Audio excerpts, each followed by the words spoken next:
Assalamualaikum warahmatullahi wabarakatuh. Bismillahirrahmanirrahim. Alhamdulillahi rabbil alamin. Wassalatu wassalamu ala ashrafil anbiya'i wal mursalin, Nabiyyina Muhammadin wa ala alihi wa sahbihi ajma'in. Rabbi syrah li sadri wa yassir li amri wahlul 'uqdatan min lisani yafqahu qawli, amma ba'du. Puji dan syukur bagi Allah Subhanahu wa taala, Tuhan sekalian alam. Selawat serta salam atas Nabi junjungan kita Nabi Muhammad sallallahu alaihi wasallam, juga atas ahli keluarga baginda, para sahabatnya, para pengikutnya yang setia sehinggalah ke hari kiamat. Alhamdulillah, muslimin dan muslimat yang dirahmati Allah Subhanahu wa taala sekalian. Kita diberi kesempatan oleh Allah Subhanahu wa taala pada pagi yang berbahagia ini untuk berada dalam majlis ilmu, untuk membacakan hadis-hadis dari Nabi sallallahu alaihi wasallam, dan untuk mengetahui kemuliaan dari ilmu Islam, terutamanya berkaitan dengan Al-Quran. Hadis yang kita akan baca pada pagi ini dari kitab 40 hadis berkaitan Al-Quran. Ini adalah siri yang ke-9 daripada hadis 40 berkaitan dengan Al-Quran. Dan hadis yang kita akan baca pada hari ini adalah berkaitan dengan keutamaan menghafal Al-Quran dan pahalanya. Yang mana kita dah baca sebelum daripada ini kelebihan membaca Al-Quran. Kelebihan membaca Al-Quran. Hari ini kita baca ataupun hadis bermula dari hadis yang ke-21. Maka sayugia diingatkan kepada semua orang-orang Islam di luar sana, muslimin dan muslimat yang dirahmati Allah Subhanahu wa taala sekalian. Kita akan berbicara tentang kelebihan ahli Al-Quran. Ahli Al-Quran. Kita akan baca dari hadis yang ke-21 dari Abi Abdurrahman As-Sulami dari Utsman bin Affan radhiyallahu anhu.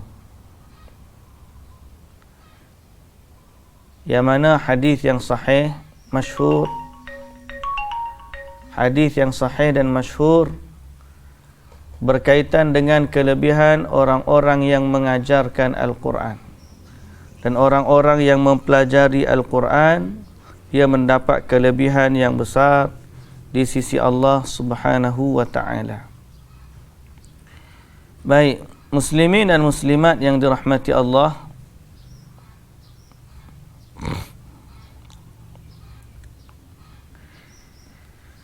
kita akan baca hadis ni dan terjemahkan dia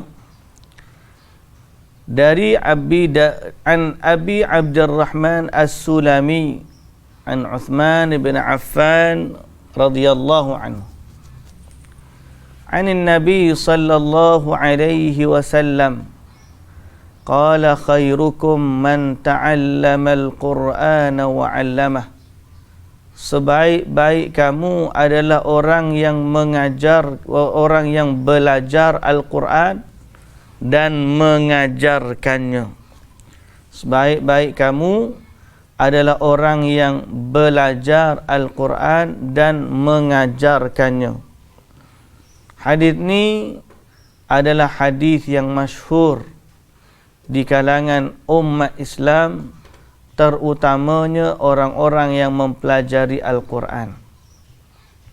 Wa fi riwayatin 'inda al-Bukhari wa Tirmidzi an Uthman bin Affan an Uthman bin Affan radhiyallahu anhu qala qala an-nabiy sallallahu alaihi wasallam inna afdalakum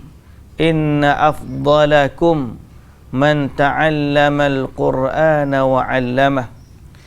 Hadis yang lain yang diriwayatkan oleh Imam Bukhari dan At-Tirmidzi dari Uthman radhiyallahu anhu bahawa beliau menuturkan Rasulullah sallallahu alaihi wasallam bersabda, sesungguhnya yang terbaik di antara kalian adalah orang yang mempelajari Al-Quran.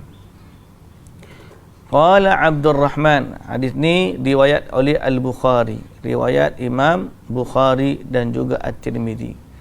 Qala Abu Abdurrahman As-Sulami, berkata Abu Abdurrahman As-Sulami rahimahullah, dzalika aq'adani maq'adi hadza wa kana rahimahullahu yu'alliman nasa 40 sanatan fi masjidil Kufah.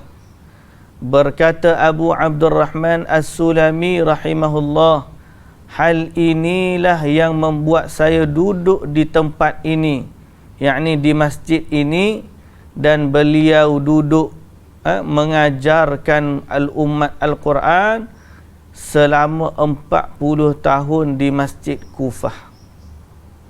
40 tahun duduk mengajar Quran, bertahan duduk situ. Kenapa? Kerana dia kata hadis inilah yang menahan aku. Hadis inilah yang membuatkan dia duduk selama 40 tahun. Padahal pendek je hadis ni, tapi kerana kefahaman dia terhadap hadis ini menyebabkan Abu Abdurrahman As-Sulami duduk mengajar di Kufah selama 40 tahun. Muslimin dan muslimat yang dirahmati Allah, pelajaran dari hadis. Hadis ini memberikan keutamaan kepada seorang yang berkhidmat untuk Al-Quran. Berkhidmat untuk Al-Quran. Malah tidak sedikit dari umat Islam yang mewakafkan dirinya, bahasa kita lah, yang mewakafkan dirinya untuk Al-Quran, mewakafkan waktunya untuk Al-Quran, mewakafkan hartanya untuk Al-Quran. Kenapa? Kerana dia tahu hadis ini. Hadis ini menunjukkan kemuliaan orang yang mempelajari Al-Quran dan mengajarkannya. Pelajaran dari hadis. Pertama, mengajarkan Al-Quran hukumnya fardu kifayah. Hukumnya fardu kifayah. Apa maksud fardu kifayah? Maknanya kalau orang ada hajat, kita tak berdosa. Fardu kifayah. Tapi kadang-kadang orang ambil fardu kifayah ni tak apa, orang lain dah hajar dah. Orang lain dah hajar, kita tak dosa lah. Betul lah, memang hukum macam tu. Tapi keutamaan fardu kifayah ni kepada orang yang melakukannya sangat besar. Allah memang mewajibkan mesti ada orang yang mengajar Quran. Akan tetapi kemuliaan orang yang mengajar tu akan mendapat kebaikan lebih sangat besar berbanding orang yang tidak mengajarkannya. Sebab tu guru-guru Al-Quran ni mereka merupakan penyelamat lah, bahasa kita agak mudah. Kerana dia ajar, umat ini selamat. Kalau tak ada orang mengajar Quran, bayangkan umat akan terjerumus ke lembah kebinasaan. Maka rebutlah kemuliaan untuk mengajarkan Quran dalam apa jua aspek. tilawatan wa tadabburan.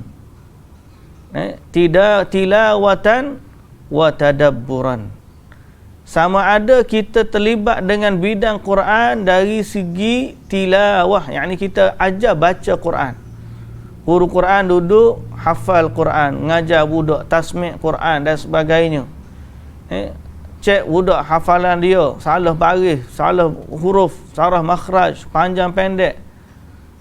Ataupun dia duduk mengajar Quran dari sudut tadabburan, tadabbur. Dia duduk tadabbur Quran, ngajar Quran, gini makna dia, gitu ayat ni faedah dia macam ni, begini. Dia terlibat dengan ilmu Al-Quran. Maka dua-duanya satu keperluan. Orang nak kena baca Quran dan orang nak kena faham Al-Quran. Okey? Tapi hadis ni juga menunjukkan sebelum mengajar tu kena belajarlah. Khairukum man ta'allama Al-Quran wa 'allama. Mesti ta'allam dulu. Ta'allam tu makna belajar. Kemudian wa 'allamah, mengajarkannya. Jadi mesti belajar kemudian mengajar. Tak boleh juga dia nak kemuliaan Quran dia mengajar tanpa ilmu, itu tak boleh, bahaya. Okay, maka jika ada sebahagian yang lain mengajarkannya, maka sebahagian yang lainnya tidak berdosa dan lepas tanggungjawab dalam mengajarkannya. Okey. Jika tidak ada satu orang pun yang mengajarkan Al-Quran, maka semua dari mereka terkena dosanya. Dalam firman Allah di surah At-Taubah ayat 122, فَلَوْلَا نَفَرَ مِنْكُمْ وَمَا كَانَ الْمُؤْمِنُونَ لِيَنْفِرُوا كَافَّةً فَلَوْلَا نَفَرَ مِنْ كُلِّ فِرْقَةٍ مِّنْهُمْ طَائِفَةٌ لِيَتَفَقَّهُوا فِي الدِّينِ وَلِيُنْذِرُوا قَوْمَهُمْ إِذَا رَجَعُوا إِلَيْهِمْ لَعَلَّهُمْ يَحْذَرُونَ. Apa kata Allah? Tidak sepatutnya bagi mukmin itu semuanya pergi ke medan perang. Mengapa tidak pergi dari setiap-tiap golongan di antara mereka beberapa orang yang untuk memperdalam pengetahuan mereka tentang agama dan untuk memberi peringatan kepada kaumnya apabila mereka telah kembali kepadanya supaya mereka itu dapat menjaga dirinya. Okay. Sehingga waktu perang zaman Nabi sallallahu alaihi wasallam, sebahagian daripada orang Islam yang tak pergi di medan perang, mereka kalau ada sariyah, dipanggil sariyah. Sariyah ni adalah perang yang Nabi hantar risikan-risikan, ada beberapa orang, yang sini beberapa orang, dan Nabi tak pergi. Kalau Ghazwah ni Nabi pun pergi. Nabi pergi juga. Ni Nabi duduk di Madinah, kemudian Nabi hantar beberapa kumpulan perang pergi. Jadi akan ada orang di kalangan mereka yang duduk belajar dengan Nabi sallallahu alaihi wasallam dan ada orang yang pergi ke medan. Tapi bila dia balik daripada medan, dia akan duduk belajar dengan orang yang mengajar, orang belajar dengan Nabi sallallahu alaihi wasallam. Apa benda yang dia dah tertinggal sebelum daripada ni. Okey? Jadi begitulah keutamaan para sahabat. Ada yang sampai sibuk urusan kebun, ngaji dengan Rasulullah. Umar radhiyallahu anhu bergilir dengan apa tu, hambanya, ataupun gilir dengan jirannya. Di mana dia pergi, satu hari dia pergi, kemudian esok dia tak pergi. Awal ni pula pergi pasal apa? Dia tak nak terlepas daripada kelas ataupun ilmu Al-Quran yang diajar oleh Nabi sallallahu alaihi wasallam. Baik, jadi hadis pelajaran pertama, keutamaan mengajarkan Al-Quran, hukumnya fardu kifayah. Yang kedua, barang siapa yang belajar Al-Quran dan mengajarkannya, dialah umat pilihan dan sebaik-baik umat. Dialah umat pilihan, umat terbaik dan sebaik-baik umat. Tapi dengan syarat apa? Dia ada dua. Umat yang terbaik mesti ada dua kriteria. Yang pertama, belajar Al-Quran. Okey. Yang kedua, mengajarkan Al-Quran. Ni ciri umat yang terbaik. Khairukum man ta'allama al-Qur'ana wa 'allamah. Okay? Khairukum man ta'allama al-Qur'ana wa 'allamah. Banyak orang hari ni dia tidak melihat Al-Quran sebagai ilmu utama. Malah dia melihat Al-Quran ni dari sudut ekonominya tidak apa? Bukan ilmu yang menguntungkan. Ada sebahagian juga berpendapat kalau ngaji Quran saja tak cukup, sehingga dia kena ngaji juga subjek-subjek lain. Betul, kita setuju. Tapi janganlah sampai akhirnya ahli Quran diculik ke dalam bidang lain. Maksud diculik tu macam mana? Ramai orang dia kata pada awalnya dia nak jadi golongan ulama hafiz Quran yang profesional. Jadi dia pun ngaji hafal Quran dalam masa yang sama, ilmu doktor, ilmu engineer, belajar semua sekali. Tapi akhirnya kalau tidak pandai jaga, dia pergi kepada ilmu itu lebih daripada ilmu Quran, dan Al-Quran akhirnya jadi sampingan dia. Sedangkan keutamaan dia lupa, yang paling utama ilmu ni adalah ilmu Al-Quran. Ramai orang suruh ahli Al-Quran belajar ilmu dunia, tetapi tak ramai yang mendesak ahli dunia untuk belajar ilmu Al-Quran. Okay? Kita akan dapati orang suruh ahli Quran ni kena belajar ni, kena belajar tu, macam-macam. Tapi tak nampak desakan untuk orang yang belajar ilmu akademik untuk belajar Al-Quran. Itu ada sedikit salah faham lah pada saya. Bukan kita menolak ilmu keduniaan, akan tetapi mesti kita letakkan ilmu Al-Quran itu yang paling utama. Ilmu Al-Quran adalah yang paling utama. Okey. Jadi dialah yang terbaik mengikut sabda Nabi sallallahu alaihi wasallam. Kenapa dia yang terbaik? Kerana sesuatu kemuliaan ini, sesuatu ilmu disandarkan kepada subjeknya, subjek ilmu tersebut. Ilmu tu berbicara tentang apa? Ilmu matematik berbicara tentang nombor, kiraan. Ilmu pertanian mengajar tentang pokok pertanian kan, baja dan sebagainya. Ilmu hadis belajar tentang Rasulullah sallallahu alaihi wasallam. Mulia tak? Mulia. Dan ilmu Al-Quran mempelajari kalam Allah Azza wa Jalla. Maka tidak ada kemuliaan yang lebih besar daripada Allah Azza wa Jalla. Bila kita belajar ilmu Allah, kita belajar kalam Allah, malah kita hafal kalam Allah, maka itulah kebaikan yang sangat besar pada kita. Jadi pesan pada anak-anak yang hafiz Quran, fokuslah diri untuk belajar Quran. Okey? Belajar Quran. Ingat tak ingat itu anugerah Allah. Kadang-kadang orang hafal Quran payah nak ingat, kadang-kadang mudah nak ingat, kadang-kadang diingat lupa dan sebagainya. Maka itu kita senantiasa minta bantuan dari Allah Azza wa Jalla. Tapi yang penting kita mewakafkan diri kita untuk Al-Quran. Kita dah sebut sebelum ni, kalau dia baca Quran merangkak sekalipun, Allah Ta'ala akan beri kepada dia 2 kali ganda pahala daripada orang yang baca lancar. Sebab apa? Sebab usahanya dia nak baca Quran.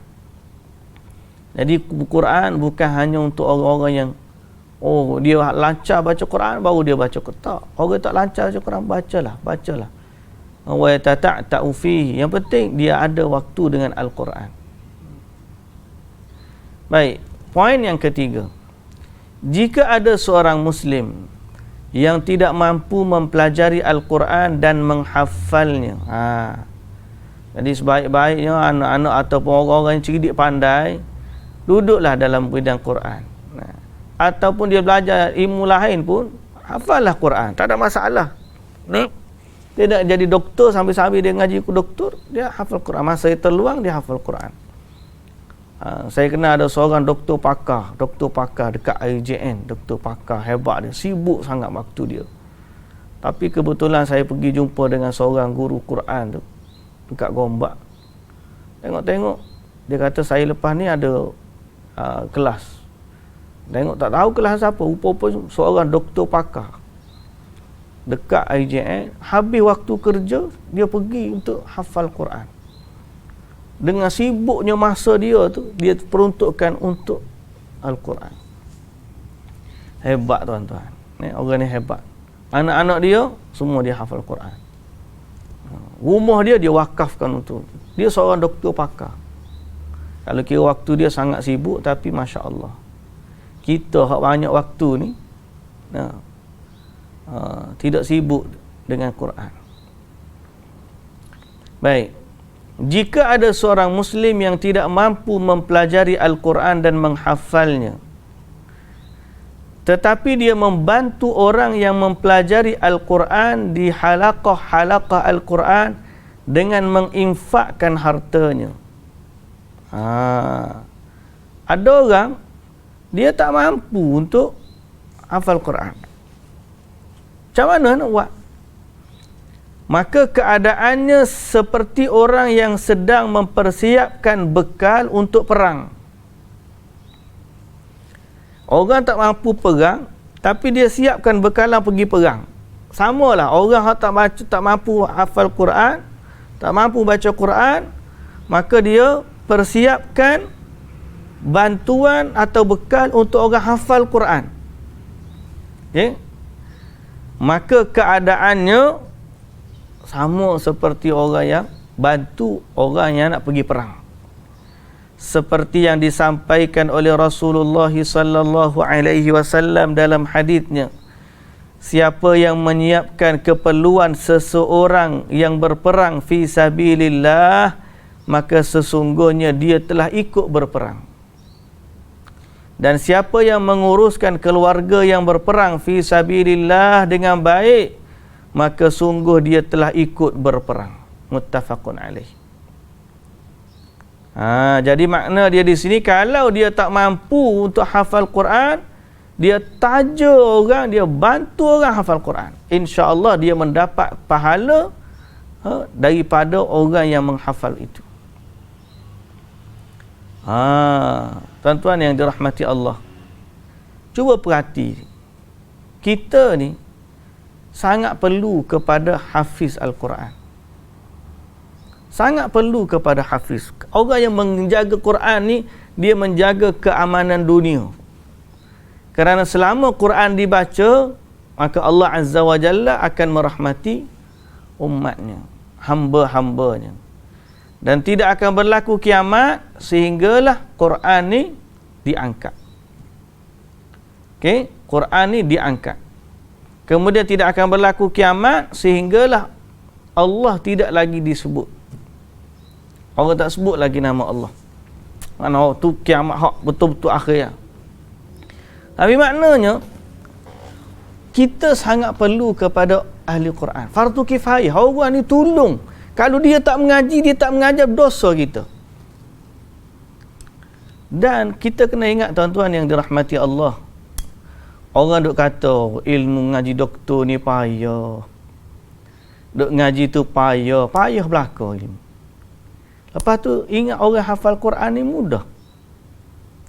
Mereka sangat perlu kepada masa, mereka sangat perlu kepada sokongan, mereka sangat perlu kepada bantuan, supaya mereka boleh menyibukkan Al-Quran, diri mereka dengan Al-Quran. Jadi sebab itu perlu kita ni masyarakat bantu orang-orang yang nak hafal Quran, institusi-institusi Al-Quran. Kena bantu. Pasal apa? Sebab kalau kita tak mampu nak hafal, kita bantu. Mudah-mudahan kita dapat pahala. Okey? Terutamanya kita kena tengok ma'had ataupun sekolah-sekolah hafiz yang betul-betul dengan Al-Quran. Sekarang ni kita kena tengok juga kadang-kadang, tuan-tuan yang dirahmati Allah. Saya tengoklah trend pak kita ni. Waktu saya ceritalah sikit, mungkin tuan-tuan yang masih muda, yang dengar ataupun yang peringkat usianya 40-an, dia sempatlah tengok zaman tahun 80-an, 80-an dulu mak tahfiz tak banyak. Mak tahfiz dulu tak banyak, tahun 80-an tak banyak. Ada, bukan tak ada, tapi tak ramai. Tak banyak lah. Yang ada, seingat saya pada masa tu lah, setahu saya lah, mak tahfiz masa tu ada mak tahfiz Darul Quran atau Pusat Islam JAKIM. Belum lagi. Masa tu di Pusat Islam di sini, Kuala Lumpur. Dekat Masjid Negara tu, di situ ada tahfiz. Tapi pengambilan dia lepas SPM. Kemudian ada juga mak tahfiz masa tu, mak tahfiz Kubang Bujuk di Terengganu. Ni famous mak tahfiz ni. Mak tahfiz ni aliran tahfiz biasalah. Sehinggalah, ini setahu saya lah, mungkin maklumat saya tak salah ataupun kurang, mungkin tuan-tuan boleh perbetulkan. Saya masuk tahfiz pada tahun 1993. Waktu tu mak tahfiz Al-Quran di Kelantan, almarhum Tuan Guru Ni Abdul Aziz, dia mengasaskan mak tahfiz integrasi lah, zaman bahasa kita lah ni. Dulu mak tahfiz belajar tahfiz je, tapi dia mengintegrasikan sekolah agama dijadikan mak tahfiz Al-Quran. Jadi combine silibus hafiz Quran dengan diniyah. Dengan diniyah subjek agama sekolah Arab dulu digabung dengan sistem aliran tahfiz, kemudian dicampur lagi dengan aliran arus perdana. Jadi ada akademiknya, ada diniyahnya, ada tahfiznya. Pada tahun 91,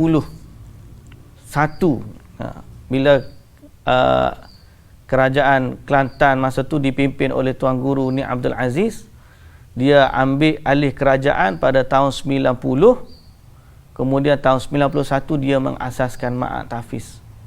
Banyaklah sumbangan-sumbangan almarhum Tuan Guru Ni Abdul Aziz ni, tapi salah satunya adalah penubuhan mak tahfiz yang bersistem integrasi. Daripada tahun 90 tu berkembang sistem ini sehingga ramai pelajar-pelajar masuk kepada mak tahfiz aliran integrasi ni. Kemudian berkembang daripada cawangan 1, cawangan 2. Masa saya duduk belajar sana, datanglah orang-orang daripada luar negeri, hatta datang daripada Kemboja pun menziarahi mak tahfiz integrasi ni, yang mana kemasukan pelajar daripada usia 12 tahun. Maka mula ramai, banyak, sehingga permintaan terhadap hafiz Quran ni meningkat. Alhamdulillah, kejayaan yang besar, dan akhirnya orang mula celak mata. Masa saya dulu, kita pergi jadi imam tarawih. Antara salah satu cara dia mempromosikan hafiz Quran, tidak lain tidak bukan bulan Ramadan lah, tarawih ni dia jadi imam tarawih. Jadi masyarakat bila tengok budak-budak hafal Quran, mereka rasa kagum dan berhasrat nak suruh anak cucu dia pun hafal Quran. Satu kejayaan, akhirnya berkembang biak. Alhamdulillah, hari ini sudah ratusan institusi tahfiz didirikan. Alhamdulillah. Tapi semua ni perlu kepada bantuan, sokongan, sama ada daripada pihak kerajaan dan juga pihak individu. Cumanya saya ada sedikit pemerhatian, tuan-tuan puan-puan yang dirahmati Allah. Orang yang belajar Quran, kadang-kadang bila dia tidak faham kepada makna Al-Quran, kemudian tidak pula dipandu dengan soal akidah, kemudian bagaimana mencintai sunnah Nabi sallallahu alaihi wasallam, maka kadang-kadang mereka boleh terpengaruh dengan aliran-aliran ataupun ajaran-ajaran yang tidak berkaitan dengan Quran. Hari ini sebahagian daripada Ma'atafiz sibuk dengan qasidah, padahal masa mereka dengan Quran sangat penting. Mereka sibuk dengan qasidah, dijemput orang qasidah sana, dijemput orang qasidah sini, dia pergi. Ada setengah tu sibuk dengan menghadiri majlis-majlis. Orang tahfiz ni dia jadi orang suka, orang seronok. Budak-budak tahfiz ni, zaman saya dulu pun ramai juga orang jemput majlis kenduri pun ada, jemput majlis kematian pun ada. Pergi asyik jemputan. Zaman dulu ada tapi taklah terlalu banyak. Zaman sekarang ni sikit-sikit kena ajak budak tahfiz ni. Bagus dah masyarakat yang sangat cakna kepada mak tahfiz. Tapi di mak tahfiz Abu Bakar yang saya cerita, mak tahfiz yang saya bantu di Kelantan tu, pak cik saya, pak saudara lah, Ustaz Hanif, dia ada pesan panjang pemerhatian dia lah, anak-anak murid dia alhamdulillah hafal Quran dan banyak yang berjaya lah. Dia kata dia sangat tak suka kalau boleh budak-budak hafiz ni dia jadi macam bahan penyeri majlis ya. Pergi sana panggil sana, sangat budak tu nak belajar pun tak boleh. Yang ni kita kena tengok juga. Kena tengok juga mana-mana budak yang betul-betul hafal Quran, itulah yang kita bantu. Kalau sekadar nak waktu tahfiz Quran, kemudian budak-budak pun ditinggalkan begitu saja, tak jaga dan sebagainya, yang tu buat naya. Naya ke budak, naya kepada masyarakat. Pasal apa? Dia merosakkan nama ahli Quran. Sedang kalau kita tengok ahli Quran yang benar-benar ahli Quran, masya-Allah, mereka akan hidup dengan akhlak Al-Quran. Yang ni kita bantu. Kalau kita jumpa orang macam ni, bantulah dia. Bantu dia, support dia, supaya nak melahirkan hafiz Quran ni bukan mudah. Kita dengar dia ngaji Quran, okey awak hafal Quran, okey kenapa tak ingat Quran lagi, orang baca dia ingat orang duduk Quran ni baca 4 kali, okey mudah ingat tu Quran. Quran ni komitmen dia sepanjang hayat. Dia tak sama dengan ilmu lain. Ilmu lain tak apa, lepas habis belajar kat tutup buku, tutup habis lah. Orang ambil ilmu engineer, lepas habis engineering, dia buat bisnes. Dia tak buka buku engineering, dia tak apa. Orang ambil subjek ke apa? Subjek undang-undang, law. Lepas daripada dia habis belajar, dia pun minta jadi cikgu, ngajar di sekolah. Tak buka dah buku undang-undang dia, tak apa, tak ada masalah. Tapi tidak dengan Quran. Quran ni komitmen dia sepanjang hayat. Bila orang dah hafal Quran, dah baca Quran, dah ingat Quran, maka dia mesti ada komitmen sepanjang hayat untuk baca Quran. Dan di sinilah letaknya kemuliaan dia. Kenapa? Kerana tugas dia sangat berat. Kerana itulah kemuliaan dia besar. Jangan kata dia dah ada CJ Quran, beres lah. Dia dah jadi Quran. Allah tak tengok CJ tu. Allah nak tengok macam mana dia baca Quran. Allah nak tengok dia macam mana dia jaga Quran. Saya kadang-kadang duk teringat seorang buat camp ni, kadang-kadang kita buat team building, aktiviti team building. Dia akan bagi telur kat kita satu. Telur ni daripada awal mula-mula camp sampailah penghujung camp, dia akan collect balik. Dia nak tengok telur kita ni kita pandai jaga ke tak pandai. Betul tak? Jangan lagi pecah dan sebagainya. Tu team building, macam mana dia jaga telur jangan bagi pecah. Ahli Quran, dia kena jaga Quran lebih daripada orang tu jaga telur. Dia tak boleh bagi Quran dia ni hilang, rosak. Kerana Quran ni kalau dia tak jadi hujah membantu kita, dia akan menjadi hujah yang mendakwa kita. Itu kita kena beringat semua. Jadi nak jadi ahli Quran ni sebenarnya bukan mudah. dia jadi mudah bagi orang yang dimudahkan oleh Allah, dan dia akan jadi payah bagi orang yang dipayahkan oleh Allah. Saya sering ingatkan bahawa waktu dululah kita dak mengaji Quran, pesan anak-anak yang belajar Quran. Quran ni, kalau kita tengok kepada Quran, dalam Quran Allah Ta'ala kata yang mengingatkan kita adalah Allah. Bila Nabi SAW datang kepada dia, Jibril alaihissalam turun wahyu, Nabi cepat-cepat nak ikut Jibril, untuk takut-takut dia terlupa nak baca. Jadi Nabi SAW Allah tegur, inna alaina wala wallahu akbar, apa, la tuharrik bihi lisanaka lita'jala bih, inna alaina jam'ahu wa qur'anah. Jangan cepat-cepat kamu gerakkan lidah kamu untuk cepat-cepat baca. Inna alaina jam'ahu wa qur'anah. Allah Ta'ala kata kami yang akan mengingatkan kamu dan memudahkan kamu baca. Dan Allah Ta'ala kata wattaqullah wa yu'allimukumullah. Allah Ta'ala kata bertakwalah kepada Allah, nanti Allah akan ajar kamu. Allah Ta'ala kata juga sa'asrifu an ayati allazina yatakabbaruna fil ardi bighairil haqq. Kami akan palingkan dari ayat-ayat kami orang-orang yang takabur, yang menyombongkan diri di muka bumi tanpa hak dia. Jadi bukan semudah ABC. Orang hak tak duduk dalam tu, dia tengok macam mudah jangan apa. Tengoklah. Kita tengok hasil memang kita kata mudah. Tapi kalau kita tengok proses, kita tahu dia adalah payah. Okey? Bukan ilmu lain kata ilmu lain tak susah, tak. Tapi pada saya komitmen Al-Quran dia sangat-sangat besar. Sebab tu kemuliaan dia sangat tinggi. Jadi untuk para ibu bapa yang nak anak dia hafal Quran, mesti komitmen dia juga tinggi. Bukan semudah kita hantar anak kita hafal Quran, kemudian okeylah tu dia jadi hafiz lah nanti. Tak. Komitmen dia sangat tinggi. Untuk bantu dia, untuk permudahkan dia dan sebagainya. Baik. Kita pergi kepada hadis yang seterusnya.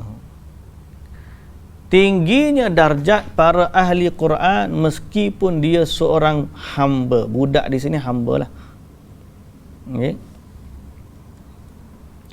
An Nafi' ibn Abdul Harith annahu laqiya Umar ibn al-Khattab radhiyallahu anhu bi'usfan atau bi'asafan, wa kana Umaru ista'malahu ala Makkah. Okay. Faqala lahu Umar, man istakhlafta ala ahli al-wadi? Qala istakhlaftu alaihim ibna Abza.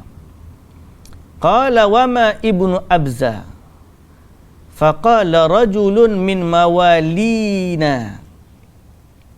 Faqala Umar istakhlafta alaihim mawla? Faqala innahu qari'un li kitabillah, alimun bil fara'id, qadin. Faqala Umar, ama inna nabiyyakum sallallahu alaihi wasallam qad qala inna allaha yarfa'u bihadzal kitabi aqwaman wa yada'u bihi akharin.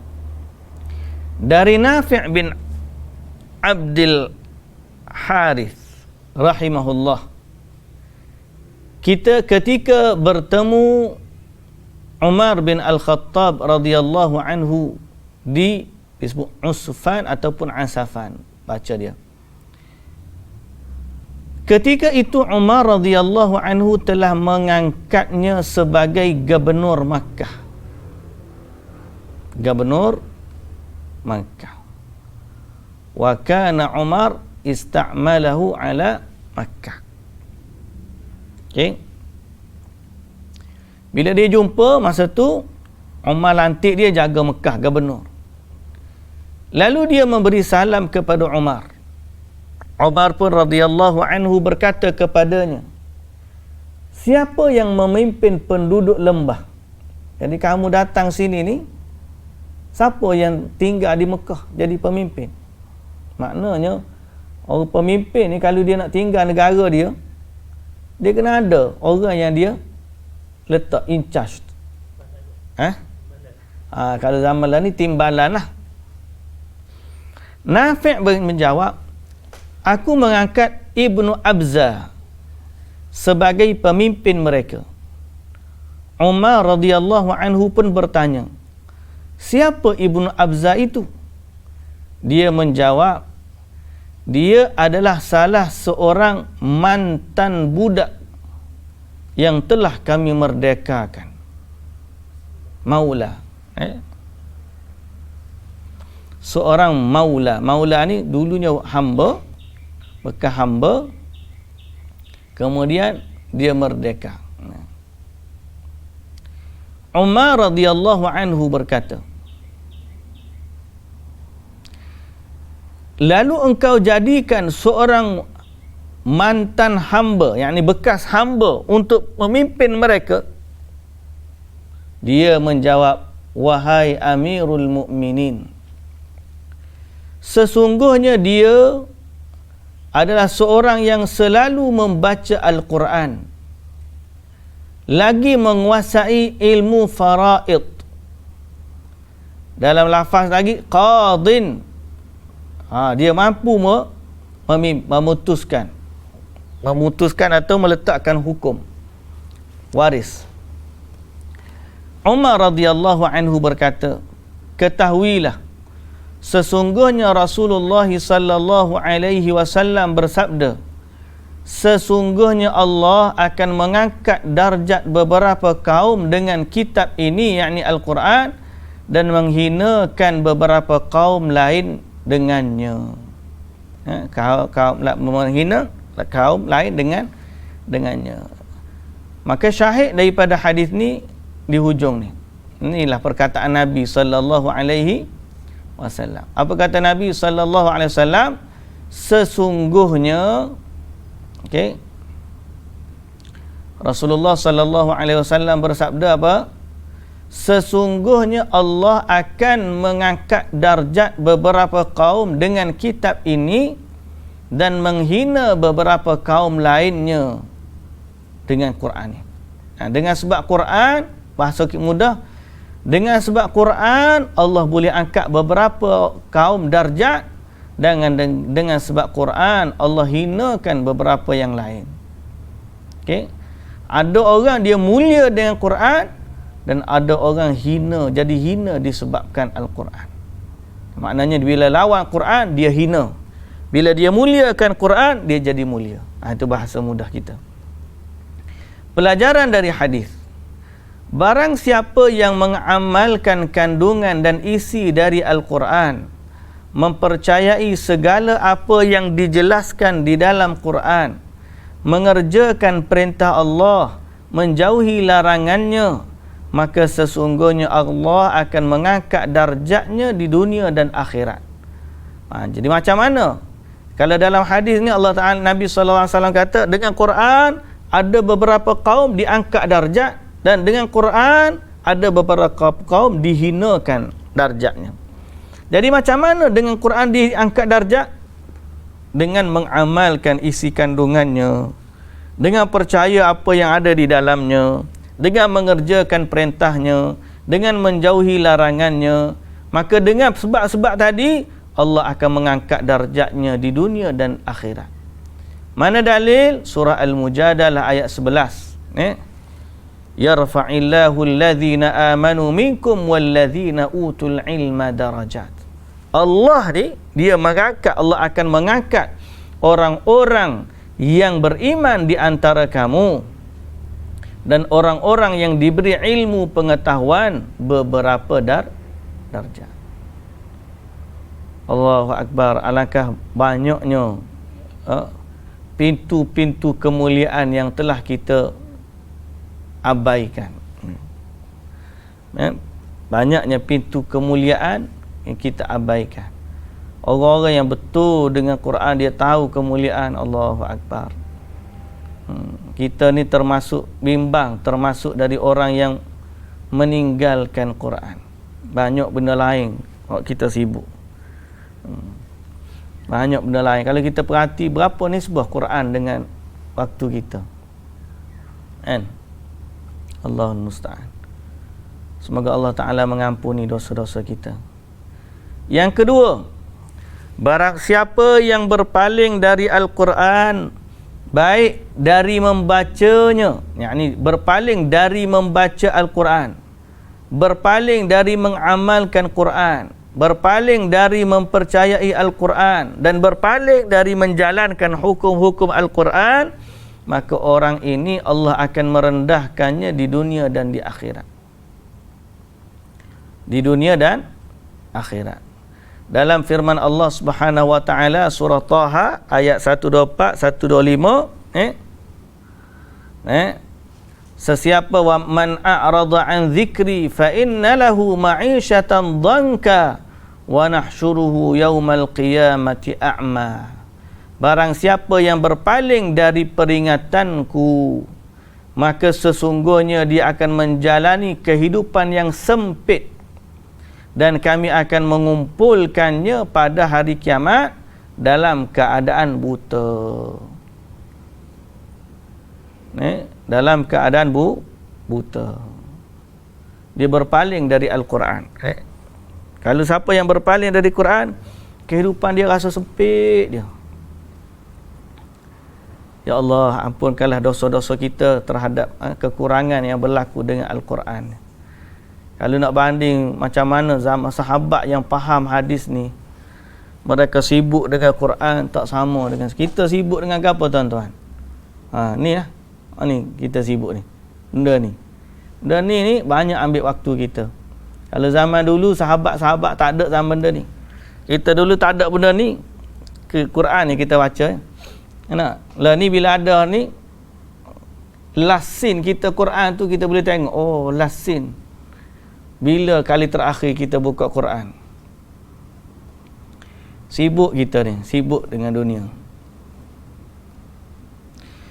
Yang ketiga, jadi anak-anak hak baru nak baca Quran ni, kalau boleh hak ni lah musuh nombor satu sekali. Ni musuh nombor satu sekali. Tapi payah jugalah kita lah ni, moga kita tak bagi ke kelas online. Nak ngaji dengan ustaz kena pakai ni, memanglah dia ngaji sekejap, lepas tu hal lain dia tak main game lah. Jadi sebab tu Quran ni memanglah itulah cabaran dia. Cabaran dia macam mana kita nak jadi orang yang mulia tu, memang kena tempuhlah cabaran tersebut. Yang ketiga, sesungguhnya budak, yakni Ibnu Abza adalah seorang penghafal Quran dan ahli di bidang ilmu kewarisan, faraid lah. Hal ini menunjukkan para salaf dahulu tidak hanya menguasai ilmu Al-Quran sahaja atau satu ilmu atau bidang, tetapi mereka menguasai ilmu agama lainnya. Maka seperti inilah seharusnya kaum muslimin saat ini, tapi tidak hanya mempelajari dan menguasai satu bidang, tapi mampu juga memperdalam keilmuan lainnya. Ini betul lah. Hak kata-kata integrasi tadi betul lah. Cuma kena letak keutamaan dia pada Al-Quran. Hal lain tak apalah, kita terlupa, tinggal dan sebagainya, tapi tidak dengan Al-Quran. Jadilah seperti siapa tadi? Allahu Akbar. Abu Abdurrahman As-Sulami. Abu Abdurrahman As-Sulami tadi. Dia kata apa? Aku duduk di Masjid Kufah ni 40 tahun duduk mengajar Quran. Sebab apa? Sebab hadis khairukum man ta'allama al-Qur'ana wa 'allama. Baik, muslimin dan muslimat yang dirahmati Allah. Jadi pelajaran daripada hadis yang kedua kita hari ini ialah dengan Al-Quran kita jadi mulia, dan dengan Quran boleh seseorang itu menjadi hina.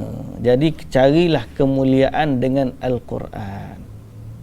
Okey.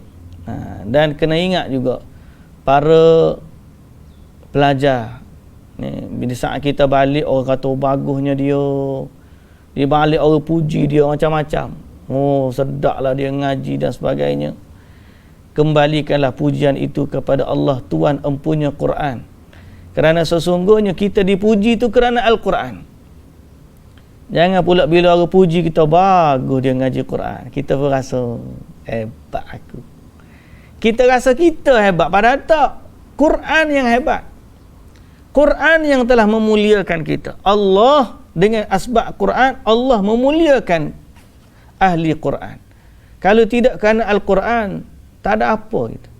Jadi muliakanlah, hargailah kemuliaan itu. Tengah-tengah orang muliakan dia, tiba-tiba dia rasa dia mulia, maka Allah Ta'ala akan cabut balik daripada dia kemuliaan tersebut. Kerana apa? Kerana dia tak jaga asbab kemuliaan dia. Kita mulia ni kalau orang baca Quran, kemuliaan dia dengan Quran, lalu pujilah Allah, jagalah Quran. Ni tak, bila orang puji dia pun jadi sombong, dia jadi bangga diri, dia jadi riak dan sebagainya. Kita ingat tak hadis yang mana orang pertama diazab di hari akhirat. Antara sebab diazab bukan dia sebab dia tak baca Quran, tak. Dia baca Quran, tapi bersama Quran itu dia riak, dia nak suruh orang puji dia. Maka Quran di saat itu tidak boleh memberikan kemuliaan kepada dia. Itu kena hati-hati, kita kena jaga bab tu. Muslimin dan muslimat yang dirahmati Allah. Hadis yang seterusnya, ahli Al-Quran adalah keluarga Allah dan manusia yang istimewa di sisi Allah. Hadis yang ke-23 hari ini kita baca. Ahli Quran adalah ahlullah, disebut sebagai keluarga Allah dan manusia yang istimewa di sisi Allah. Kita baca hadis ni, hadis yang diriwayatkan oleh Imam Ahmad dari Anas, an Anas radhiyallahu anhu qala Rasulullah sallallahu alaihi wasallam, inna lillahi azza wa jalla ahlina minan nas. Qala qila man hum ya Rasulullah? Qala ahlul Quran hum ahlullahi wa khassatuh. Dari Anas radhiyallahu anhu, dia berkata bahawa Rasulullah sallallahu alaihi wasallam bersabda, sesungguhnya Allah memiliki keluarga yang terdiri dari manusia. Okey. Kemudian Anas bertanya, siapakah mereka itu wahai Rasulullah? Baginda sallallahu alaihi wasallam menjawab, mereka adalah ahli Al-Quran.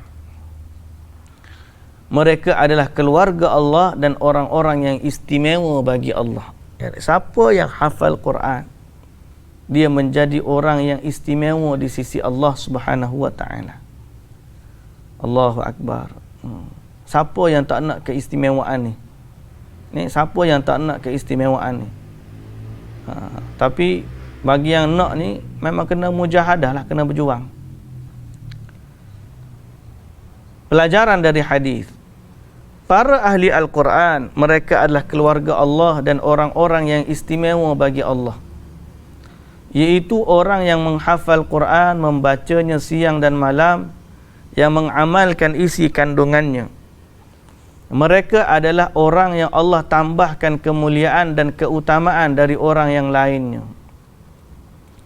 Mereka adalah orang yang Allah tambahkan kemuliaan dan keutamaan dari orang yang lainnya. Dengan syarat dia betul lah jaga Quran lah. Dia bukan saja pegang sijil Quran. Kita kena ingat, ahli Quran ni Allah tak tengok sijil, Allah tengok bacaan dia, Allah tengok amalan dia, Allah tengok macam mana dia menghalalkan yang halal dalam Quran, mengharamkan yang haram dalam Quran. Dia bukan sekadar dia duduk ma'tafi tu kemudian dapat sijil, dialah ahli Quran. Allah tak tengok sijil, Allah tengok amalan dia. Tatkala Allah membebani seseorang untuk menghafal Al-Quran, maka Allah akan mengkhususkannya bagi sesiapa yang dikehendakinya dari keturunannya dan Allah mewariskan Al-Quran kepada hamba-Nya yang dikehendakinya, sebagaimana firman Allah dalam surah Fatir, thumma awrathnal kitaba alladhi nastafaina min ibadina, kemudian kami wariskan kepada orang-orang yang kami pilih di antara hamba-hamba kami. Ini Allah yang pilih seseorang tu untuk hafal Quran. Okey, Allah yang pilih. Dan pilihan Allah ni, ada orang hafal Quran usia dia dah tua, alhamdulillah. Ada orang hafal Quran usia dia muda, alhamdulillah. Jangan pernah kita kata saya ni tak ada bakat nak hafal Quran. Ada orang tak ada cita-cita dia. Dia hidup dengan ahli Quran bertahun-tahun tapi dia tak ada cita-cita nak hafal Quran. Ni payah juga kadang-kadang nak. Kadang-kadang orang yang kita baca semalam ni, azhadun nas fil alimi ahluhu wa jiranuhu. Orang yang paling zuhud pada seorang alim adalah keluarganya ataupun isterinya dan jiran-jiran dia. Kadang-kadang orang ni dia hidup dengan dekat ni, ahli Quran tu sebelah dia je, tapi dia tak pernah ambil faedah daripadanya selama dia hidup. Okey. Kadang-kadang orang luar, saya pernah ingat waktu saya duduk di Madinah dulu, seorang Cina, saya cerita dah banyak kali, saya ingat cerita tak banyak, saya ulang cerita sama je. Tapi tak apalah, tak banyak cerita pun faedah tu kita senantiasa ingat. Seorang Cina daripada tanah besar, tak erti cakap Melayu, tak erti cakap Arab putih, tak erti cakap Arab. Dia pergi haji, musim haji, terserempak di tepi jalan. Jalan-jalan dia tengok saya tengok dia. Pok dia berhenti, dia tahan saya. Tu dia baca Al-Fatihah. Alhamdulillahirrahmanirrahim. Baca. Rupanya dia nak suruh cek baca Fatihah. Kata hebatnya orang ni. Dia ada. Dia pergi Madinah, ada cita-cita nak suruh orang semak Fatihah dia. Kita kadang-kadang orang pergi umrah, ada majlis-majlis Quran banyak kan. Masjid Nabawi tu halaqah Quran. Tapi bukan semua orang nak pergi duduk baca Quran situ. Tak ada. Dia lalu dia tengok, dia baca Quran. Dia rasa dia betul dah. Orang ni kalau baca Quran sendiri betul sama. Ya. Dia baca Quran sendiri dia betul, sentiasa betul, tak ada salah, dia tu sama. Jadi Quran ni kena ingat Allah yang pilih berdasarkan dalil surah Fatir ayat 32, thumma awrathnal kitaba alladhi nastafaina min ibadina, kami wariskan kepada hamba-hamba yang kami pilih. Jadi siapa yang diberi rezeki menghafal Quran, dia dapat tu dengan pilihan Allah, maka bersyukurlah dan jagalah anugerah tersebut dengan sebaik-baiknya. Ni mudah-mudahan Allah Subhanahu Wa Taala memberkati kita semua. Okey. Keutamaan para ahli Quran ketika masuk syurga. Yang ni istimewa dia bukan sekadar dunia, malah akhirat nanti. Ketika nak masuk syurga ada keutamaan juga pada ahli Quran. Tapi ini insya-Allah kita sambung nanti dah. Okey. Kita berhenti setakat ni dululah. Pada hadis yang ke-23. Okey. Hadis yang ke-23 kita tanda sikit. Hari ni alhamdulillah kelas kita di bawah kelolaan ataupun di bawah anjuran PQDM, Pertubuhan Quran Daily Malaysia. Pertubuhan Quran Daily Malaysia. Kumpulan ni alhamdulillah ada grup-grup WhatsApp yang mana dia tadabbur Quran setiap hari. Kemudian dia anjurkan pula kelas-kelas pengajian macam ni. Jadi alhamdulillah siapa-siapa yang berminat tu boleh bergabung dengan grup PQDM ni. Boleh tengok nanti dah di link kita. Hari ni berapa hari bulan? 14 hari bulan 9.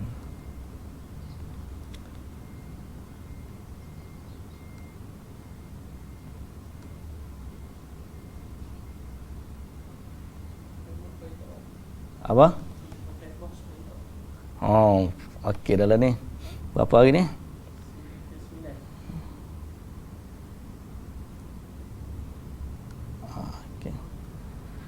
Okey, muslimin dan muslimat yang dirahmati Allah, insya-Allah kita akan sambung pada minggu hadapan. Kita akan sambung pada minggu hadapan dari hadis yang ke-24 berkaitan dengan keutamaan para ahli Quran ketika masuk syurga. Ingat, Al-Quran ini mulia selama kita berdampingan dengannya. Tapi kalau kita jadi orang yang mensia-siakan Quran, maka kita akan menjadi orang yang hina disebabkan kita meninggalkan Al-Quran. Semoga Allah Ta'ala menjaga kita dan kemuliaan yang Allah Ta'ala anugerahkan, dan Allah Ta'ala rahmati kita dengan Al-Quran, insya-Allah.